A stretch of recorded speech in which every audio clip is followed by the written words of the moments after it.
Okay, so after that situation happens, you get transferred to the Rampart Division.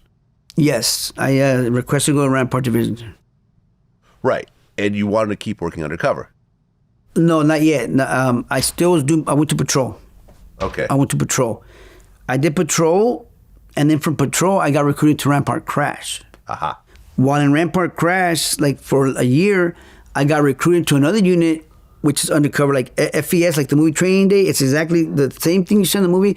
FES operates the same way. You're buying narcotics, you're getting citizen arrest, informants, you're plain clothes, you're working the streets.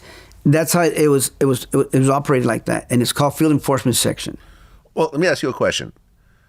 You just got shot working undercover, Mm-hmm. and then you heal up and then go back into undercover again?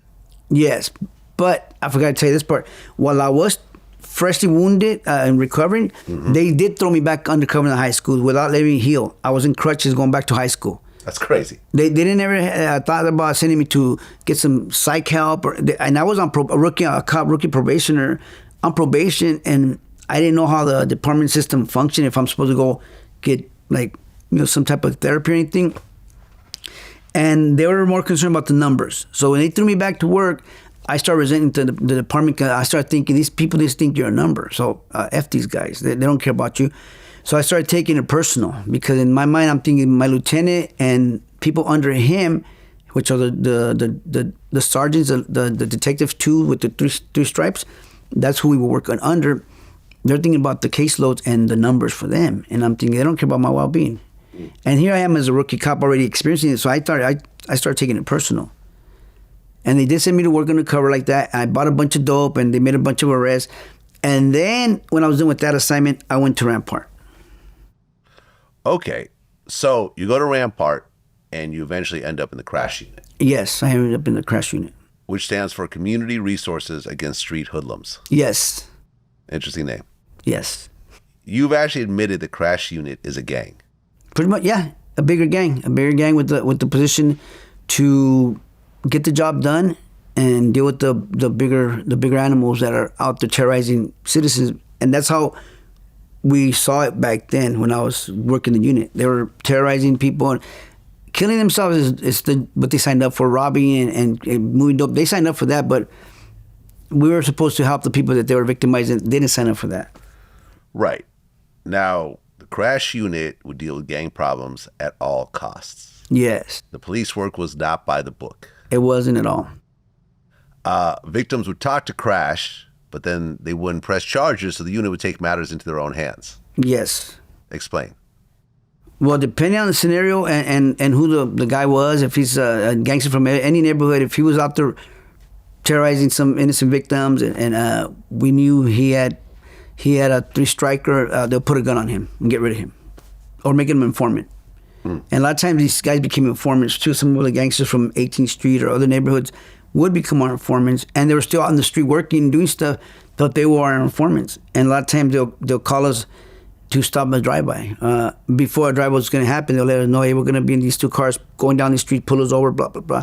And we'll hit them and stop them. And they're about to go do a drive-by against MS-13, and here you have two cars loaded of 18 streeters with weapons, and we stop them and we'll arrest them. And our informant will be there. And you were actually working MS-13. I was working MS-13. Now, MS-13 is a fairly scary gang. For the person that don't know any better, yeah, they can intimidate people, but not to us. Well, isn't MS-13 considered a terrorist organization in America? Yes. It's one of the few gangs with that title. Yes. Like Crips and Bloods are not considered terrorist organizations, but Right. MS-13 is. Yes, they are. Why is that? I think because they were able to branch out in other states in the United States. They were able to branch out. They were able to branch out in El Salvador and Guatemala, and they got deported to those areas, and they were able to establish out there because they were not challenged by nobody. And they're international because they communicate with their people out here, and they're able to move things and get things done out here too and over there because of that position. And they are vicious because they don't care, but they have to do what they have to do because they're assigned to do it. If not, they're going to get killed. So they're working out under fear too.